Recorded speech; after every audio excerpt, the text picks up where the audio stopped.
میں ہاری novel episode number 6 کی طرف بڑھتے ہیں۔ ناظرین، آج کی ایپیسوڈ بہت ہی ایموشنل اور رومانٹک ہونے جا رہی ہے اور اس میں بہت ہی الگ سا منظر آپ کے سامنے پیش کریں گے۔ ناظرین، اپنے کمنٹس اور لائک کا اظہار ضرور کیجیے تاکہ ہماری حوصلہ افزائی ہو سکے۔ چہرے پڑھنے آگے ہیں آپ کو۔ ابھی تو میری سنگت میں رہی بھی نہیں رائد کی گہری نظروں سے بچنے کے لیے اس نے ہمیشہ کی طرح دوسری جانب نظریں موڑیں۔ ظاہر ہے کوئی بھی آپ کے چہرے سے بآسانی سمجھ سکتا ہے کہ آپ سب جانتے ہیں میری طرح ہونک نہیں لگ رہے۔ مطیبہ بگڑے لہجے میں بولی۔ رائد کی جانبدار مسکراہٹ کچھ اور گہری ہوئی۔ آپ کو کیسے پتا آپ کو چہرہ ہونک لگ رہا ہے؟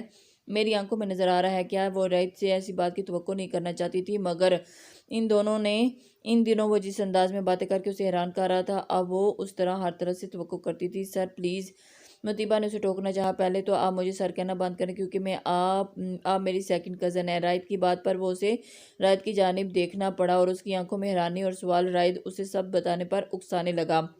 جی آپ میری کزن ہے۔ رائد نے بنا کہے اس کا سوال سمجھتے ہی اپنی بات کی تصدیق کی۔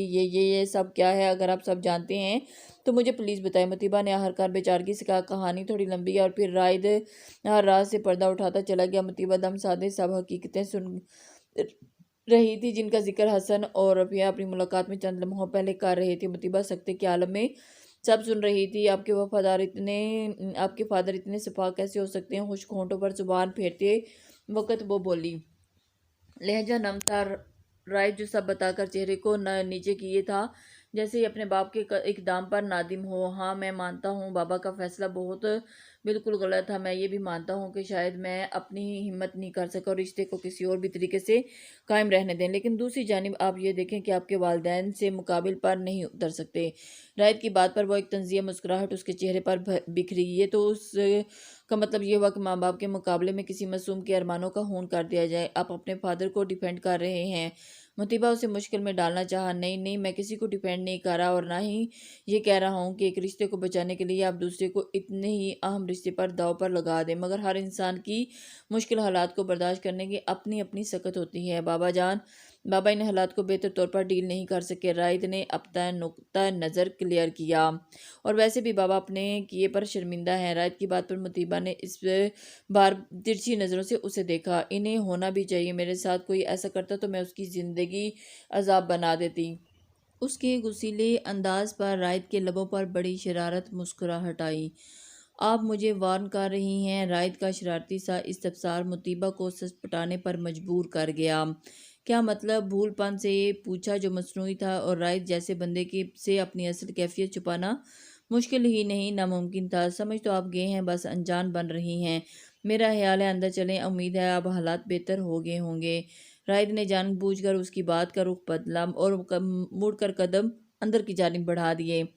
وہ بھی پیچھے پیچھے اندر آگئی، مگر اس کے بعد اس کا موڈ حسن کے سامنے ٹھیک نہ رہا۔ خاموشی سے رات کا کھانا کھا کر وہ سب پہلے اپنے اپنے کمرے کی جانب بڑھیں اور رائد نے خاموش نظروں سے اس کے یہ ناراض انداز دیکھے۔ حسن بھی رائد کی خاموش نظروں کو دیکھا اور انہیں سمجھ آ گئی تھی کہ رائد مطیبہ کو سب حقیقت بتا چکا ہے، اس لیے اس کا رویہ کھچا کھچا تھا اور وہ خاموش ہی رہا، کیونکہ ایسا تو ممکن ہونا ہی تھا۔ رفیہ جس لمحے کمرے میں آئی، مطیبہ بیڈ پر بیٹھی ٹانگیں منہ پر موڑ کر سینے سے لگائے ان کے گرد بازو باندھے اور ٹھوڑی کو گھٹنوں پر رکھے کسی گہری سوچ میں تھی۔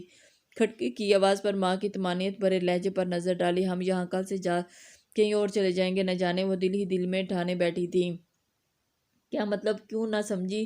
وہ نہ سمجھی سے اسے دیکھنے لگی۔ بیڈ پر بیٹھ کر اس کا رخ اپنی جانب کیا جو چہرے موڑے دوسری جانب کسی غیر مرئی نقطے کو گھور رہی تھی۔ میری وجہ سے آپ ایک ایسے شخص کے قریب رہیں گی جس کی وجہ سے آپ ان حالوں میں پہنچی ہیں، مجھے یہ کبھی گوارا نہیں ہے اماں۔ میں نے آپ کو اور ابا کو ہمیشہ سکھ دینے کا سوچا، لیکن مجھے نہیں پتا تھا کہ ابا کو تو سکھ دینے کا موقع نہیں ملے گا، اور آپ کو میں اپنی وجہ سے دکھوں میں دوچار نہیں کرنا چاہتی۔ اس قطعیت بھرے انداز سے ان کے ہونٹوں پر مسکراہٹ لے آیا۔ میں جانتی ہوں کہ تم بہت احساس کرنے والی بیٹی ہو بیٹا، تکلیف وہاں ہوتی ہے جہاں پرانے دکھوں کو سینے سے لگایا رکھا ہو، جبکہ میں نے تو اس دکھ کو تمہارے بعد کبھی محسوس تک نہیں کیا۔ رفیع اپنے ہمیشہ والے ٹھنڈے ٹھار لہجے میں بولی۔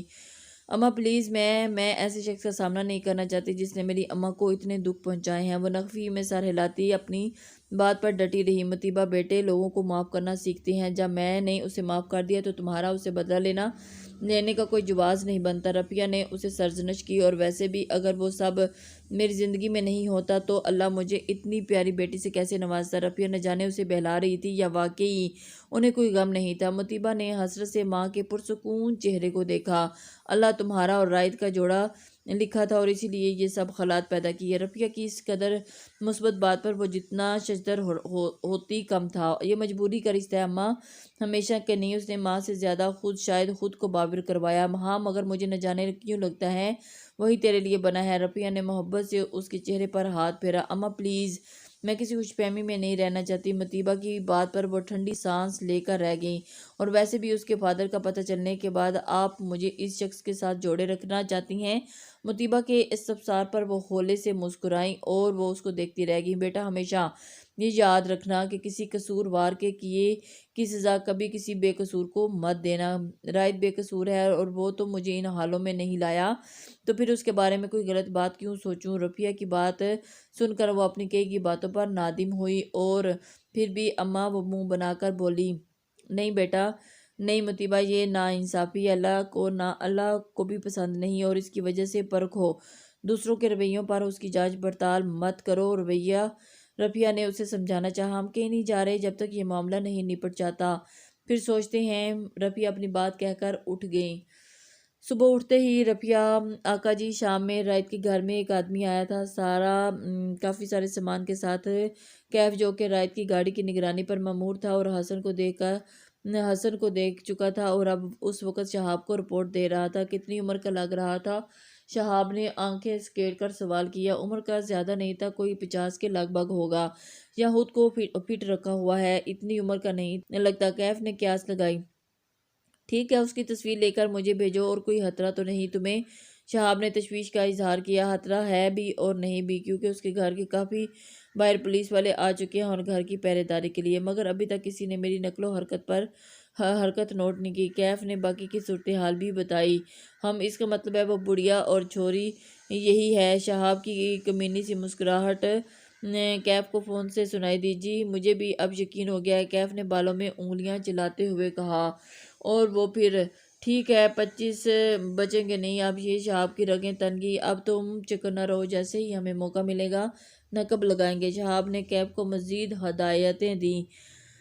اتنے میں شہاب نے رفیق فون بند کرتے ہی شہاب نے کچھ سوچ کر آواز لگائی، رفیق بھاگتا ہوا آیا۔ جی آقا، سانس تھوڑا پھولا ہوا لگ رہا تھا رفیق کو۔ اس نے فائق کی نگرانی پر مامور کیا ہوا تھا اور اب وہ فائق کو چھوڑ دو۔ رفیق اس کی بات پر الجھا۔ رفیق کی اچھا جی کی آواز جب نہ آئی تو شہاب نے گھورے ہوئے اس کے چہرے پر اس کی جانب دیکھا۔ اور وہ بکواس سمجھ میں نہیں آئی تجھے؟ وہ دھاڑا ایک دم سے۔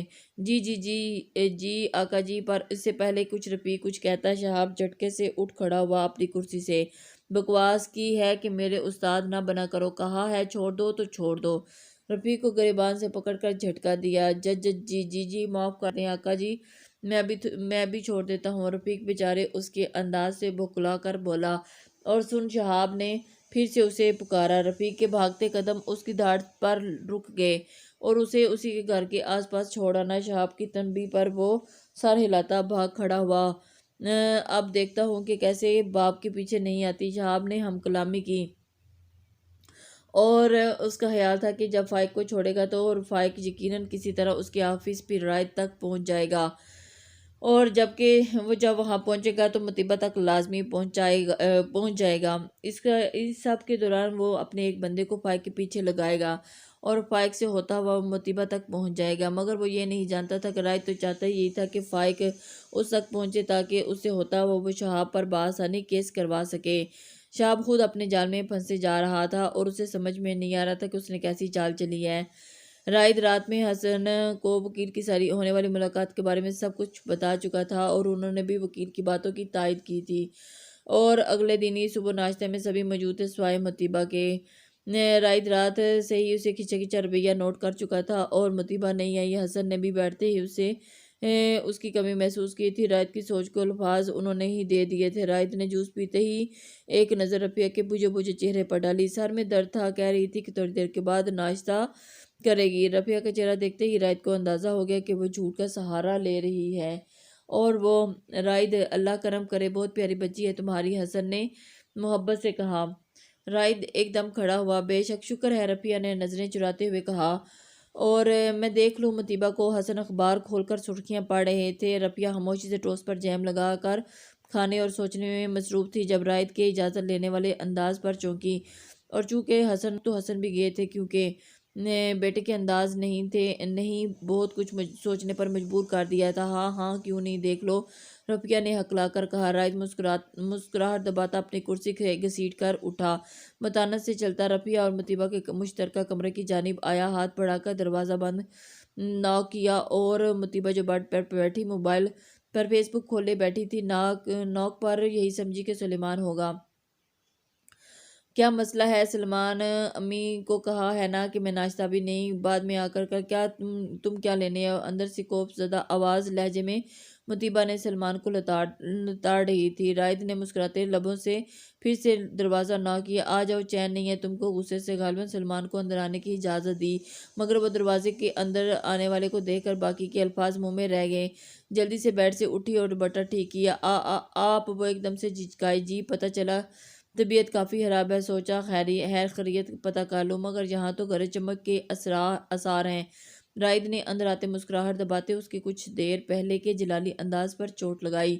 جی بس سر میں درد ہے، میں تو یہی سمجھی تھی کہ سلمان ہوگا، اس لیے مطیبہ نے بات بنائی۔ ماتھے پر اس کے ہونٹوں میں چھپی مسکراہٹ دیکھ کر بل پڑے۔ سر میں درد ہے تو ناشتہ کر کے دوائی لیں، اور فیس بک اور what's app per on line رہنے کے بجائے خاموشی سے سو جائیں۔ رائد کے کچھ دیر پہلے what's app per on line دیکھا تھا اور ایک نظر اس کے بیڈ پر پڑے موبائل پر ڈالی جہاں فیس بک کھلا ہوا تھا۔ جی میں کر لوں گی ناشتہ، اس نے جان چھڑانے والے انداز میں کہا تھا، پر رائے تھا کہ یہاں سے 2 قدم آگے ہی بڑھا تھا نہ کہ پیچھے جاتا۔ مطلب اسے اچنبھے سے اسے اور قریب آتے دیکھے۔ جب آنٹی معاف کر چکی ہیں تو آپ کی ناراضگی کوئی معنی نہیں رکھتی۔ بنا کہے اس کا حال جاننے والا یہ شخص مطیبہ کو الجھنے پر مجبور کرنے لگا، اور وہ میں کسی سے ناراض نہیں، سر جھکا کر مجرموں کی طرح کہا۔ میرا خیال تھا کہ آپ جیسی بااعتماد لڑکیاں جھوٹ نہیں بولتی۔ رائد نے اس کے جھکے سر کو مسکراتی نظروں سے دیکھا۔ نہ جانے کیوں دھیرے دھیرے وہ دھڑکنوں کے ہمراہ دھڑکنے لگی تھی۔ مصلحت کے تحت بولے جانے والے جھوٹ نہیں ہوتا۔ مزے سے سر اٹھا کر ناراض نظروں سے اسے دھڑلے سے اپنے جھوٹ بولنے کا اعتراف کرنے والی یہ لڑکی رائد نے پہلی بار دیکھی تھی، اور وہ اسے دیکھ رہا تھا۔ ہولے سے مسکراہٹ ہنسی میں بدلی، اور جی یہ جھوٹ بولنے کی ضرورت نہیں کیوں پیش آئی؟ جلدی چلیں، صرف یہ سوچ لیں کہ وہ صرف میرے فادر ہیں، یقین کریں ان سے بات کریں گی تو آپ کو بہت اچھا لگے گا۔ رائد کی نرم گرم نگاہیں اس کی ہتھیلیوں کو پسینے میں بھر رہی تھیں۔ ہر اولاد کو اپنے ماں باپ اور ہر ماں باپ کو اپنی اولاد ہی اچھی لگتی ہے، اور میں کیسے اس حقیقت سے نظر چرا لوں کہ وہ صرف آپ کے فادر نہیں، میری ماں کو تکلیف پہنچانے والے انسان بھی ہیں۔ مطیبہ نے اپنے نقطۂ نظر پیش کیا۔ پھر میں نے اس حقیقت سے نظر نہیں چرانا چاہتا کہ وہ اگر ایک ہو جاتے تو میں اور آپ یوں اس طرح رشتے میں بندھے ایک دوسرے کے آمنے سامنے نہ کھڑے ہوتے۔ میرے لیے تو ان کا نہ ملنا خوش بختی ہی ہے۔ رائد کی گمبھیر آواز پر مطیبہ نے چونک کر اس کی نظروں میں جھانکا۔ وہاں کون سا عکس نظر آیا تھا وہ شش دیکھ رہی تھی۔ جا کر ناشتہ کریں اور خود کو اس خود ساختہ خول سے باہر نکالیں، بہت سی چیزیں بالکل ٹھیک جگہ محسوس ہوں گی۔ اپنا خیال رکھنا۔ ہاتھ اٹھا کر اس کے چہرے پر جھولنے والی لٹ کو ہولے سے کان کے پیچھے اڑیستا اپنے لمس سے آشنا کرتا مزے سے کمرے سے نکل گیا، یہ دیکھے بنا کہ اس کی حرکت نے مطیبہ کو کتنے ہی لمحے وہاں سے ہلنے نہیں دیا۔ یہ کیا تھا؟ اپنے چہرے پر اس کی انگلیوں کے انگلی کی پوروں کا لمس محسوس کرتے وہ سر گوشی نما آواز میں خود سے بولی، شہاب کے بندے فائق کو اس کے قریب کے گھر چھوڑ آئے تھے، ساتھ میں اس کے ضرورت کے مطابق کچھ نشہ آور انجیکشن بھی تھے۔ فائق تو اس مہربانی پر حیران تھا، مگر شکر بھی کیا کہ جان چھوٹی۔ گھر آ کر اب اس بات کی فکر لگی تھی، چند دن تو انجیکشن پر گزارا کر لے گا، اس کے بعد کیا کرے گا؟ کچھ سوچ کر کمرے میں گیا، مطلب کہ مطیبہ کا اپائنٹمنٹ لیٹر قسمت سے اس کی جیب میں تھا، یا شہاب نے جان بوجھ کر ڈالا تھا؟ اسے کچھ سمجھ میں نہیں آ رہا تھا، اور نہ ہی اسے کچھ یاد تھا۔ وہ یاد کرنے کی کوشش کرنے لگا۔ اس لیٹر پر درج پتہ پڑھا، اور وہ کچھ سوچ کر طے کر چکا تھا کہ واپس جیب میں ڈالا۔ کتنے دنوں میں شہاب نے اسے نشہ استعمال کرنے نہیں دیا تھا۔ اس کا پورا جسم ٹوٹ رہا تھا۔ جلدی سے ایک سرنج نکالی جس میں نشہ بھرا ہوا تھا، بازو کی آستین اوپر کی، اور جلدی سے سرنج بازو میں گھسائی۔ چند ہی لمحوں میں وہ ہوش و خرد سے بیگانہ ہو چکا تھا۔ وہی بیٹھا میٹھا سا احساس اسے اپنی لپیٹ میں لے چکا تھا، جس کے بعد اسے ہوش نہ رہتا کہ دنیا میں اس کے علاوہ اس کے ارد گرد کوئی ہے بھی کہ نہیں۔ وہ دنیا سے بیگانہ ہو چکا تھا اور وہ اپنے حصار میں تھا، بالکل بے ہوش تھا۔ میں اتنی ایکسائٹیڈ ہو رہی ہوں۔ مشال ڈھیروں شاپرز لے کر مطیبہ کے سامنے بیٹھی پرجوش انداز میں اسے ایک ایک چیز دکھا رہی تھی، اور مطیبہ خاموش نظروں سے بے دلی سے وہ سب دیکھ رہی تھی۔ یہ کیا ہو رہا ہے؟ اس نے تو صرف اپنے بچاؤ کے لیے اس گھر میں پناہ لی تھی، اور اب یہ سب کچھ دیکھ کر وہ ایک دم سے چونک گئی۔ وہ یہ سب نہیں چاہتی تھی، وہ یہاں کی مالکن یا رائد کی زندگی میں کوئی مقام حاصل کرنے کی خواہ نہیں تھی۔ اس کے احسانوں کا اس قدر بوجھ وہ اٹھانے کی متحمل نہیں تھی۔ جیسے ہی صبح مجھے رائد کی بائی کی کال آئی کہ میرے ریسیپشن کی تیاری آج اور تمہیں ہی کرنی ہے، سمجھو میرے تو ہاتھ پاؤں پھول گئے۔ اکیڈمی منظر کے حوالے کر کے آگ چھانے پہنچ گئی۔ اب منہ بند کر کے یہ سب رکھو اور کل پہن لینا۔ مشال ہمیشہ کی طرح اسے اپنی ہی سنائی جا رہی تھی، یہ دیکھے بغیر کہ مطیبہ سب چیزیں دیکھ کر ہی خاموش ہو چکی تھی۔ حسن کے کہنے پر اس کا ریسیپشن کل ہی دیا جا رہا تھا۔ ان کے مطابق اس سب کو زیادہ اب دیر چھپا نہیں رہنا چاہیے، اور کہیں شہاب کو کوئی اور وار کرنے کا موقع نہ مل جائے۔ ایک مضبوط بندر میں دنیا کے آگے سامنے آتے ہی رائد اور مطیبہ کے بارے میں کوئی کچرا نہیں اچھال سکے گا۔ مطیبہ کو مجبوری میں یہ سب ماننا پڑا۔ آخر کو رائد نے اسی کی خاطر اپنی جان خطرے میں ڈال رکھی تھی۔ اگر شہاب کو اتنی اپروچ کا اندازہ نہ ہوتا تو وہ کب کا رائد کو زیر کر کے مطیبہ کو وہاں سے اغوا کروا چکا ہوتا، مگر رائد کا اثر رسوخ اسے باز رکھے ہوئے تھا، اور یہ سب وہ کس کے لیے کر رہا تھا؟ مطیبہ کے لیے۔ وہ کیسے اپنے محسن کو برا رویہ دکھاتی اور اسے یہ سب ماننا تھا، چاہے مجبوری میں ہی سی۔ ابھی کچھ دیر میں بیوٹیشن آ کر تمہارا فیشل وغیرہ کر جائے گی اور کل دوپہر میں تمہیں تیار کرنے کے لیے آئے گی، میں تب تک آ چکی ہوں گی، مشال نے اسے بتاتے ہوئے تسلی دی۔ یار یہ سب سروسز لینا ضروری ہے کیا؟ میں ایسے ہی ٹھیک نہیں ہوں؟ مطیبہ کو الجھن ہوئی۔ ارے اپنے اتنے پیارے سے شوہر کے سامنے ایسے ہی سر جھاڑ منہ پھاڑ جاؤ گی تو کچھ بن سور کر جاؤ نا۔ آخر کو ریسیپشن ہے تمہارا، اور شادی بندہ زندگی میں ایک ہی بار کرتا ہے، بار بار یہ موقع تھوڑی آتا ہے۔ مشال نے اسے اچھا خاصا جھاڑا، اور وہ روز میری یا سر جھاڑ منہ پھاڑ شکل دیکھتے ہیں۔ مطیبہ نے اسے اطلاع دی۔ ابھی تک تمہاری رخصتی نہیں ہوئی تھی نا، اس لیے کل تو رخصتی بھی ساتھ ہوگی، اس کمرے سے اس کمرے تک۔ مشال کی بات پر وہ چونکی، یہ تو کہیں طے نہیں پایا تھا، اور وہ اس کو سوچ میں مطیبہ فی الحال خاموش ہی رہی۔ مشال کو اتنی ذاتی بات بتانی بنتی نہیں تھی، اور وہ اس لیے کچھ کہنے کے بجائے وہ خاموش رہی۔ اور مشال کے جانے کے بعد وہ رفیہ کے سار ہوئی۔ یہ میری رخصتی والا کیا معاملہ ہے؟ کمر پر ہاتھ رکھ کر کچن میں سلاد کاٹتی رفیہ سے استفسار کیا۔ سلمان کچن میں نہیں تھا، رائد اور حسن آفس میں گئے ہوئے تھے۔ اور کیا انہوں نے ناسمجھی میں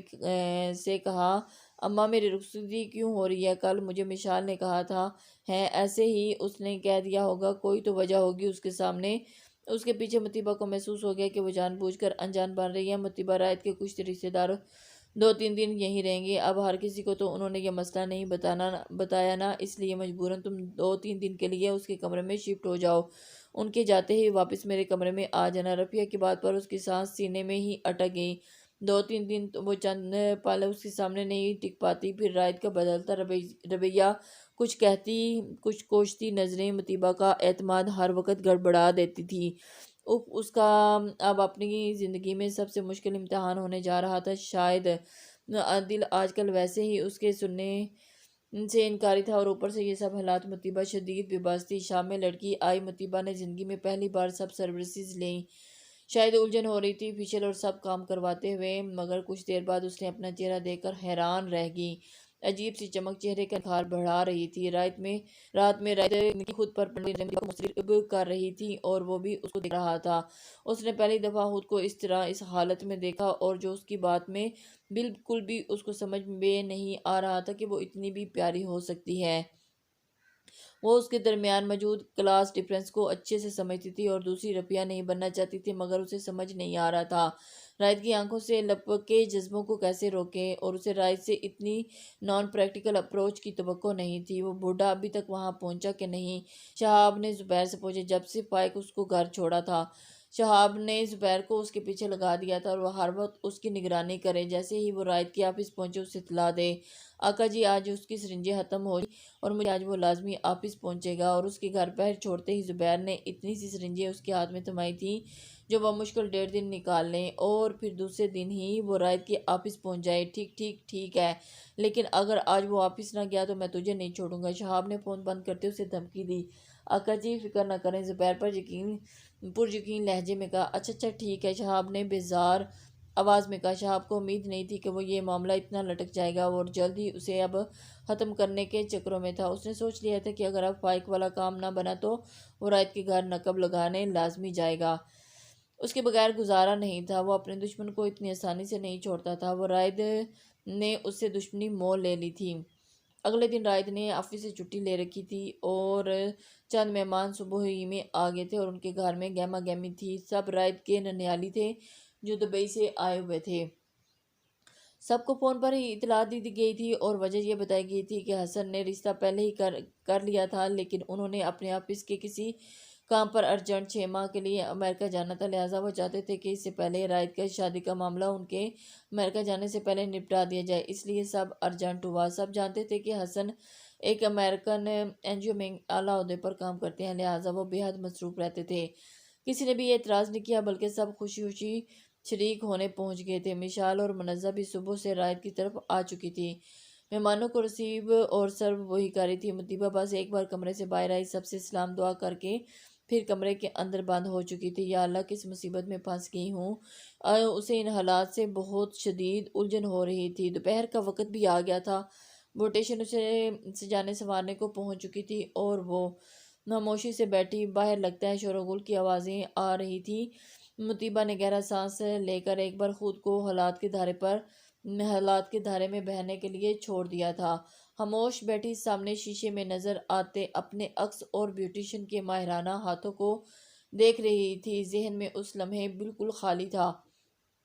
اس لمحے وہ ڈل گولڈ اور مہندی رنگ کے شرارے میں اور لانگ شرٹ میں ملبوس تھی۔ شرٹ اور دوپٹے کے کناروں پر پنک اور ریڈ کلر کا بارڈر تھا اور انہی رنگوں کا کام شرٹ اور شرارے پر ہوا تھا گولڈن رنگ کے ہمراہ۔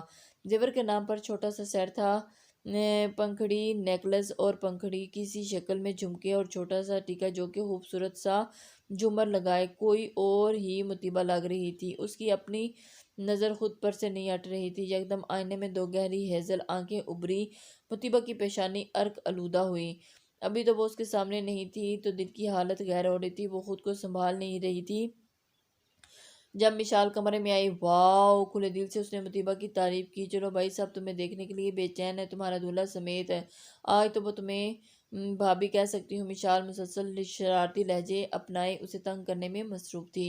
مطیبہ نے بس ایک نظر اسے دیکھا۔ منزہ بھی اندر آ چکی تھی مطیبہ دونوں کی ہمراہی میں۔ مطیبہ باہر لاؤنج میں آئی جہاں سب خوش گپیوں میں مصروف تھے اور آنکھیں جھکائے بھی وہ بے شمار نظروں کو خود پر محسوس کر رہی تھی، جن میں سب سے نمایاں نظریں رائد کی نظریں تھیں۔ کوئی کچن کے دروازے کے قریب کھڑا اپنے کسی کزن سے باتوں میں مصروف تھا۔ جب سامنے والے کمرے کا دروازہ کھلتے ہی مطیبہ کو منزہ اور مشال کے ہمراہ باہر آتے دیکھا تو ایک دم ساکت نظریں، درہم برہم سانسیں اس کے حسن کے پیکر کو دیکھ رہی تھیں۔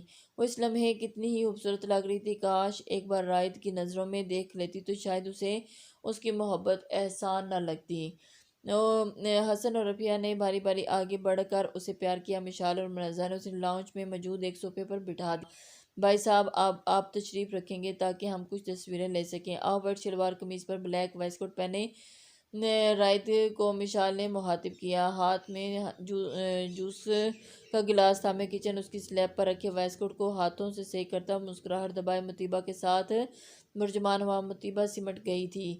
کسی اور نے یہ بات محسوس کی ہو یا نہ کی ہو، مگر رائد کی تیز حساسیات سے یہ بات مخفی نہ رہ سکی۔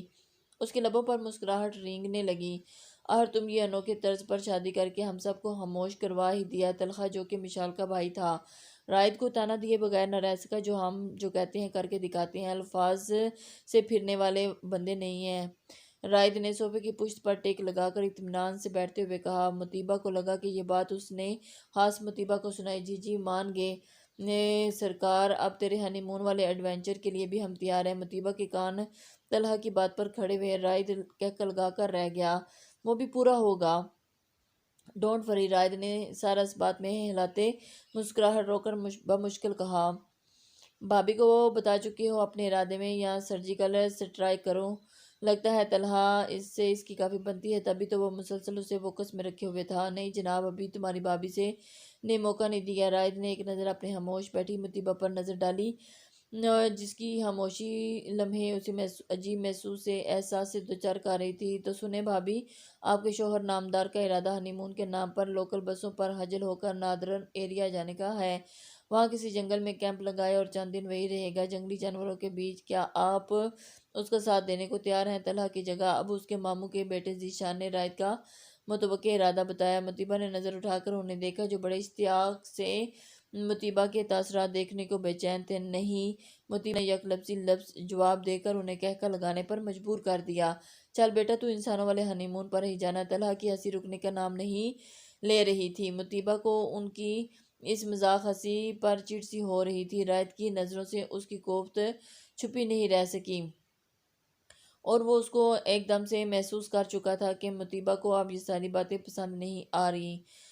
سا مہمان کھانا کھا کر ہیلو آقا جی، کیف نے معمول سے ہٹ کر رائد کے گھر کی چہل پہل دیکھی تو ٹھٹک گیا۔ فوراً شہاب کو فون ملایا اور جی آقا جی، ہاں بول کیف۔ شہاب کسی منسٹر سے مل کر واپس گھر کی جانب آ رہا تھا جب کیف کی کال ریسیو کی۔ بلیک شیشوں والی مرسڈیز پیچھے سیٹ پر بیٹھا مزے سے اخبار پڑھنے میں مصروف تھا۔ ایک دم جی آقا جی، آج یہاں بہت چہل پہل ہے۔ اور کیف کی بات پر اس نے اخبار تہہ کر کے رکھ دیا سائٹ پر اور پوری طرح فون کی جانب متوجہ ہوا۔ کیا کہہ رہے ہو؟ شہاب کچھ چونکا اور اس کے بعد جی آقا جی، بہت سارے لوگ یہاں آئے ہیں، مگر آپ کے حکم سے کے مطابق ہم نے کوئی کارروائی نہیں کر سکتے۔ اور تو اور ابھی ایک جنرل کی گاڑی بھی دیکھی ہے میں نے یہاں۔ کیف کی بات پر شہاب ہاتھوں کے طوطے اڑے۔ وہ تو اتنا تو سمجھ گیا تھا کہ رائد کی پہنچ کافی ہے، مگر فوجیوں سے تعلقات ہوں گے اس کا اندازہ نہیں تھا اسے۔ نہیں، کوئی کارروائی نہیں کرنی ابھی۔ تو ایک کام کر، کل رات اگر گھر میں زیادہ لوگ نہ ہوئے تو اندر جا کر تھوڑی تانگ جھانک کر کے دیکھ آخر کون کون یہاں ہے۔ یہ کمینہ تو کوئی بہت اونچی چیز لگ رہا ہے۔ شہاب دانت پیس کر بولا۔ اور سن، اس طرح جانا کہ پکڑے نہ جانا، اور یہ نہ ہو لینے کے دینے پڑ جائیں۔ کسی جنجال میں پھنس گیا تو شہاب آپ کی بار جنجلایا۔ ارے آقا جی، آج تک کبھی پکڑا گیا ہوں؟ کیف نے ہنستے ہوئے کہا۔ اچھا ٹھیک ہے۔ لہجہ کوف زدہ تھا۔ فون بند ہو چکا تھا اور وہ سوچ پڑنے لگا۔ کھانا کھا کر سب مہمان باری باری رخصت ہونا شروع ہوئے، سوائے ان چند مہمانوں کے جو دبئی سے آئے ہوئے تھے۔ مشال اور منزہ نے مطیبہ کو رائد کے کمرے میں پہنچا دیا۔ تازہ گلاب کی پتیوں سے سجا کمرہ، بیڈ کے چاروں اطراف نیٹ کے پردے اور اوپر پتیوں کو بے حد خوبصورتی سے سجایا گیا تھا۔ کمرے میں ڈریسنگ ٹیبل اور بیڈ کی سائڈ پر ٹیبل جا بجا الیکٹرک کینڈلز سجائی ہوئی تھی۔ مطیبہ نے ایک گہری سانس کھینچا اور منزہ اور مشال اسے بیڈ کے بیچوں بیچ بٹھا کر چلی گئی تھی۔ مطیبہ نے اب بے دلی سے یہ سب دیکھا، اسے سانس لینا دشوار ہونے لگا اور وہ اٹھ کر رائٹنگ ٹیبل کے ساتھ بیٹھے بین بیگز کے بنے صوفے پہ جا کر بیٹھ گئی۔ اب تک تو سب ڈرامہ خوش اسلوبی سے پلے کر لیا تھا، مگر کمرے میں اندر آ کر رائد کی سیج سے جانے والا ڈرامہ کرنے کی کوئی ضرورت نہیں تھی، اس لیے وہ اٹھ کھڑی ہوئی۔ تو وہ کیوں خواہ مخواہ یہ سب کرتی؟ کچھ سوچ کر اپنی جگہ سے اٹھی اور صبح میں ہی مشال اس کے دو چند کپڑے جو اب تک اس نے خریدے تھے رائد کی الماری میں سیٹ کر گئی تھی، اور اب سے کچھ دن اس کو یہیں رہنا تھا۔ مطیبہ الماری کی طرف بڑھی، الماری کھولی، سامنے ہی رائد کے کپڑے ٹنگے ہوئے تھے۔ ریڈ کی خوشبو نے اسے اپنے حصار میں لے لیا۔ رائد نے اکثر ہی اس پرفیوم کی خوشبو آتی تھی۔ مطیبہ نے سر جھٹک کر اپنے کپڑے پکڑے اور الماری بند کر کے وہ جوڑی اتارنے کے لیے ابھی ڈریسنگ کے سامنے کھڑی ہی ہوئی تھی کہ رائد دروازہ ناک کر کے اندر داخل ہوا، کانوں سے ڈیور اتارتے ہاتھ کانپے۔ رائد نے دروازہ بند کرتے ایک نظر مطیبہ کے سجے سنورے مگر کسی قدر بیگانے روح پر ڈالی، گھڑی اور موبائل سائڈ ٹیبل پر رکھا، اور پھر ابھی وہ باسکٹ اتارنے ہی لگا تھا کہ پیچھے سے آتی مطیبہ کی آواز پر ٹھٹک کر ہاتھ روکے اور ایک دم اس کو دیکھنے لگا۔ آئی ایم سوری کہ میری وجہ سے آپ کو ان سب خالات سے گزرنا پڑ رہا ہے۔ میں یہ سب نہیں چاہتی تھی، مگر مجبوری میں یہ سب کرنا پڑ رہا ہے۔ ابھی 2-3 دن آپ کو مجھے اپنے کمرے میں برداشت کرنا پڑے گا۔ کیا ہم اس کا کوئی اور حل نہیں نکال سکتے۔ مطیبہ کا شرمندہ لہجہ راحت کو اس کی جانب مڑنے پر مجبور کر گیا۔ آپ ہمیشہ متبادل راستے ہی کیوں تلاش کرتی ہیں؟ جو ہو رہا ہے اسے ویسے ہی قبول کیوں نہیں کرتی؟ راحت کے سوالوں پر اس نے چونک کر اس کی مسکراتی نظروں میں دیکھا۔